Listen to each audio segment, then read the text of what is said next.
సభ్యురాలు తెలుగుదేశం పార్టీ రాష్ట్ర అధికార ప్రతినిధి కావలి గ్రీష్మ గారిని మాట్లాడవలసిందిగా కోరుతున్నాం.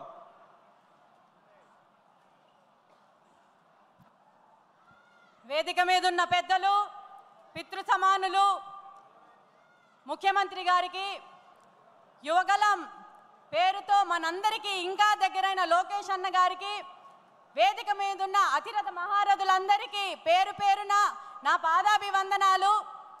అలాగే రాష్ట్రం నలుమూలల నుంచి కడప మహానాడుకి వచ్చిన ప్రతి ఒక్కరికి పేరు పేరున కడప కోడలిగా మీ అందరికీ స్వాగతం పలుకుతున్నాను. అందరికీ ప్రతి ఒక్కరికి నమస్కారాలు తెలియజేసుకుంటున్నాను. మాదక ద్రవ్యాలు వినియోగంపై ఉక్కుపాదం అనే విషయం గురించి నన్ను మాట్లాడమన్నారు.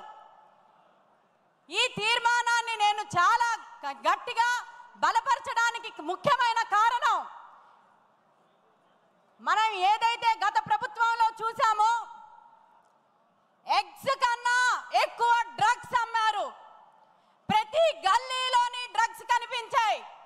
ప్రతి విద్యార్థులు ఎవరైతే ఉన్నారో వాళ్ళకి చాలా సులువుగా డ్రగ్స్ అలవాటు చేసి వాళ్ళ జీవితాల్ని నాశనం చేయడం జరిగింది.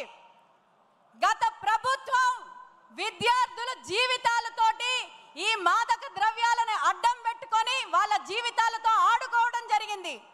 ఇది దృష్టి పెట్టిన ముఖ్యమంత్రి వర్యులు గారు, ఆయన నారా చంద్రబాబు నాయుడు అనే నేను అన్న మాట దగ్గర నుంచి ఫస్ట్ థింగ్ డ్రగ్స్ అరికట్టాలని దృఢ సంకల్పంతో ఈరోజు మనకి anti drug narcotic task force eagle ఏర్పాటు చేశారు.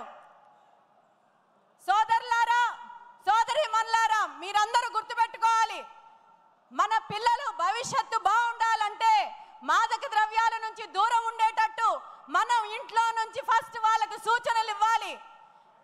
గంజాయి అనేది ఈరోజు విచ్చలవిడిగా రాష్ట్రంలో ప్రతి ఒక్క దగ్గర ఉంది. కానీ మన ప్రభుత్వం వచ్చిన తర్వాత అది కంప్లీట్గా అరికట్టడానికి చంద్రబాబు నాయుడు గారు, లోకేష్ గారు, అలాగే మన హోంమంత్రి అనిత గారు 100 days అని ఒక కార్యక్రమం చేయడం జరిగింది. మీకు అందరికీ నేను విన్నపం చేసుకుంటున్నాను. ఒక తెలుగు బిడ్డగా మిమ్మల్ని అందరినీ మీకు మళ్ళీ చెప్తున్నాను, దయచేసి పిల్లలు ఎలాంటి భవిష్యత్తులో పెరగాలన్నా కూడా మీరు ఒక దృష్టి సాధించండి. చంద్రబాబు నాయుడు గారు ముఖ్యమంత్రిగా ఎంత మంచి పాలసీలు తీసుకొని వచ్చారో ఈ డ్రగ్స్ని అరికట్టడానికి, గంజాయిని నిర్మూలించడానికి, గంజాయి నిర్మూలించే రహిత ఆంధ్రప్రదేశ్ని మనం నిర్మించాల్సిందిగా ముఖ్యమంత్రి గారికి మరొకసారి నేను విజ్ఞప్తి చేసుకుంటూ, ఈ అవకాశం నాకు ఇచ్చినందుకు పేరు పేరున మీ అందరికీ ధన్యవాదాలు తెలియజేసుకుంటూ, నాకు నూతనంగా ఎమ్మెల్సీ పదవి ఇచ్చి నా మీద నమ్మకం పెట్టి నేను కౌన్సిల్లోని మన పార్టీ తరఫు నుంచి చక్కగా మాట్లాడి నిజాలు బయటికి తీసుకొని వస్తానని అవకాశం ఇచ్చినందుకు మరొకసారి మీకు కృతజ్ఞతలు తెలియజేసుకుంటూ, ఈ అవకాశం నాకు ఇచ్చినందుకు ప్రతి ఒక్కరికి ధన్యవాదాలు తెలియజేసుకుంటున్నాను. దయచేసి నాతో పాటు ఒక్కసారి చెప్పండి, జై అమరావతి, జై తెలుగుదేశం, జై హింద్. నమస్కారం.